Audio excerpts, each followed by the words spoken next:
Hello guys, in this video I'm going to show you how to set the position of particular elements on the Canva application. But first of all, I just want to mention, please don't forget to subscribe to our channel, because at 100,000 subscribers we are going to show you our YouTube revenue statistics and growth strategy, how to make money online. So let's jump into it. First of all, open the application on your device.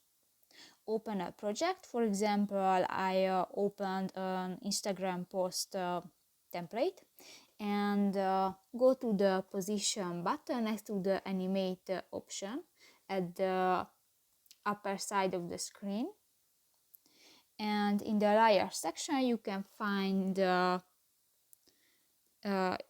elements that appear on your project, and tap to the three point, and in the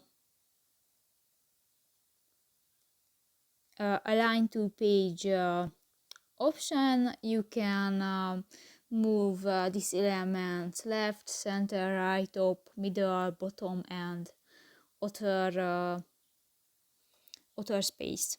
So that's pretty much it for this video, guys. See you in the next one. Bye bye.